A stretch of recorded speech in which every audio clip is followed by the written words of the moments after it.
కూడా ఒక మాట అన్న నేను మాట్లాడుతున్నా ప్లీజ్ మాట్లాడండి. అసెంబ్లీలో మేము భూమి ఇవ్వలేదు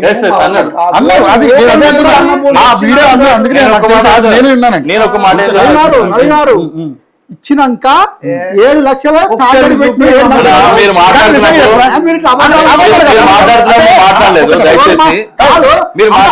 చూడు బ్రదర్, నీకు లాస్ట్ టైం కూడా చెప్పిన దళితులకు భూమి ఇచ్చిన అదే చెప్పిన అడుగు మరి అడుగుతాం నేను ఒకటి చిన్న మాట కమిషన్ భూమి ఇచ్చింది కానీ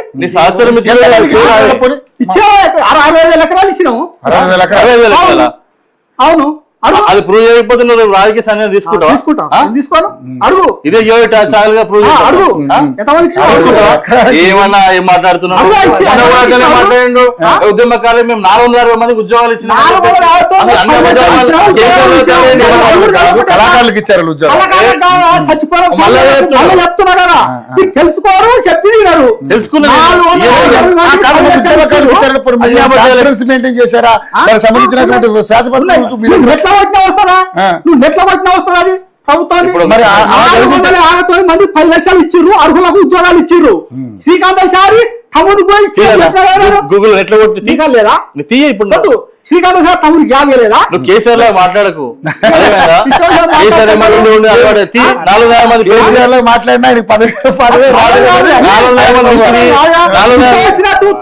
మాట్లాడి తీయంటే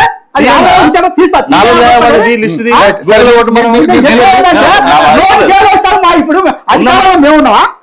అధికారం మేమున్నావా? ఏం చేసా అది పక్క పెట్టి హరీష్ రావు ఇట్లా ఉంది, అధికారం ఉన్నారా? అధికారం అధికారం మాట్లాడితే ఎట్లా?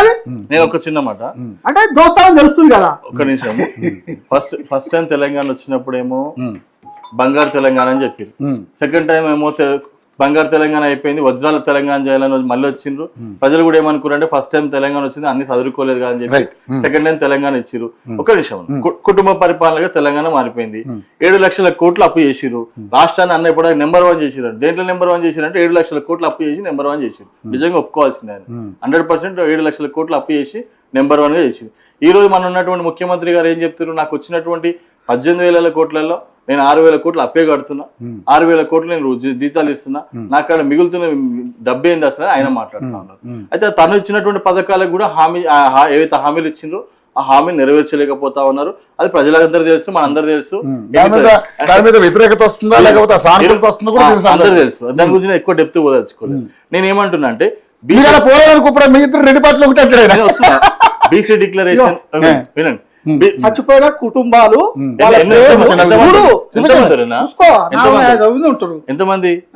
ఎంతమందికి ఇచ్చిరు? 459. వీళ్ళందరూ డబ్బులు ఇచ్చిరా? మీరు ఆన్లైన్ లో టిఆర్ఎస్ పార్టీ ఓటలే అవసరం, నువ్వు కొట్టుకో సార్ చూస్తాను, నువ్వు కొట్టుకొస్తుంది. కాంగ్రెస్ ప్రభుత్వము BC declaration, SC declaration, ST declaration, youth declaration 6 గ్యారెంటీల తర్వాత చెప్పుకున్నాం. ఈ 6 గ్యారెంటీల కన్నా ముందు ఈ డిక్లరేషన్ లో ఈ యొక్క youth declaration, BC, SC, ST, మహిళా డిక్లరేషన్, ఇవన్నీ డిక్లరేషన్స్ లలో ఏది ఒక్కటి కూడా అమలు చేయలేదు ఈ రోజు వరకు.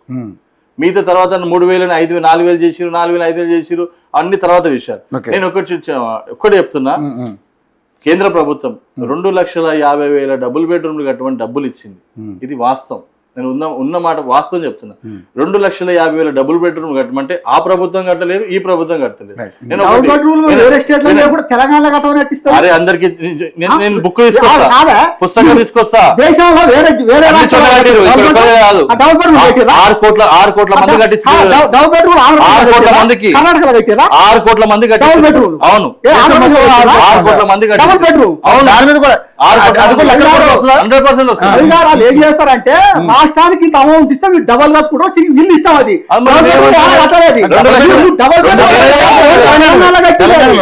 కరెక్ట్ ఉండాలి కదా. ఇల్లు కట్టడానికి డబ్బు ఇస్తావు, ఈరోజు భారతీయ జనతా పార్టీ గురించి మీరు ఒక మాట చెప్పారు.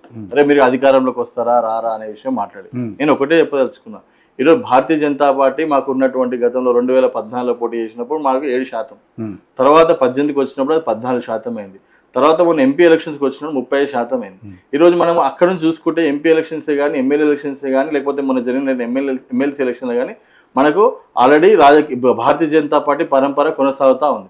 రేపు వచ్చే జిహెచ్ఎంసీ ఎన్నికల్లో కూడా 100% అక్కడ నుంచే మళ్ళీ మున్సిపల్ ఎలక్షన్స్ లో పెద్ద మీరేం మెయిన్ రూరల్ నుంచే కదా రావాల్సింది. విజయ డంకా మోగబోతా ఉంది. సో 100% ఆ రోజు బీఆర్ఎస్ ప్రభుత్వానికి కూడా అక్కడ నుంచే పతనం స్టార్ట్ అయింది. బీఆర్ఎస్ ప్రభుత్వానికి కూడా ఏ రోజైతే వాళ్ళు జిహెచ్ఎంసీ ఎన్నికల్లో వెనుకబడ్డారో